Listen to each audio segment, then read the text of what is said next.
Presiden Joko Widodo, Jokowi, memerintahkan Menteri Keuangan Sri Mulyani membekukan atau memblokir anggaran kementerian, lembaga, KL, hingga Rp50,14 triliun di APBN 2024. Langkah pemblokiran sementara anggaran KL ini disebut automatic adjustment. Jadi, pemerintah mengotak-atik anggaran belanja dan penerimaan negara, APBN, demi memenuhi kebutuhan belanja tertentu. Kebijakan ini meminta seluruh KL untuk memblokir sebagian dari anggaran yang belum prioritas dilaksanakan pada awal tahun. Sejumlah KL pun diminta menyisihkan 5% anggaran mereka untuk tidak disalurkan terburu-buru. Automatic adjustment bukanlah kebijakan yang pertama dilakukan Jokowi. Pada 2022, ia juga meminta Sri Mulyani untuk memblokir sementara anggaran belanja KL senilai Rp39,71 triliun.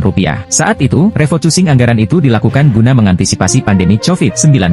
Kebijakan ini pun kembali diterapkan pada awal 2023. Kala itu, automatic adjustment belanja KLTA 2023 ditetapkan sebesar Rp50,23 triliun.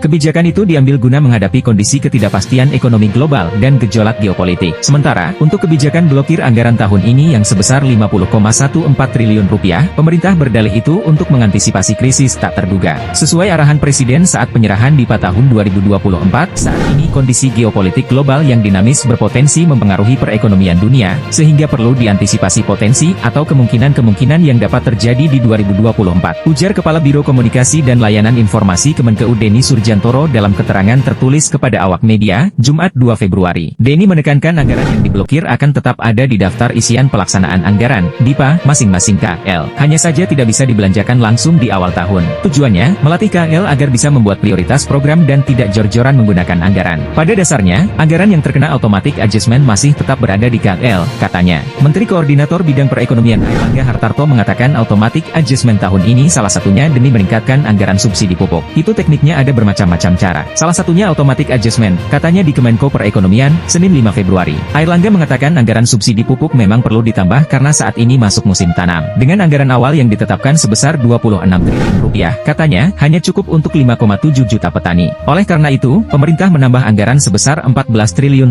untuk menambah jumlah petani yang menerima subsidi. Subsidi pupuk tidak boleh lambat sehingga Bapak Presiden sudah menyetujui untuk ditambahkan subsidi Rp14 triliun, katanya. Kendati begitu, muncul juga dugaan bahwa automatic adjustment juga demi pengadaan bantuan sosial, Bansos. Maklum, di awal 2024 ini, atau menjelang pemilu, Jokowi getol mengguyur Bansos kepada masyarakat. Tahun ini saja, pemerintah menganggarkan total Bansos Rp496 triliun.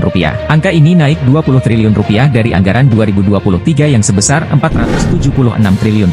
Yang terbaru, bantuan langsung tunai, BLT, Rp200.000 per bulan selama 3 bulan selama Januari, Februari dan Maret yang dicairkan sekaligus Rp600.000. Bansos ini dikucurkan dengan anggaran sebesar Rp11,2 triliun.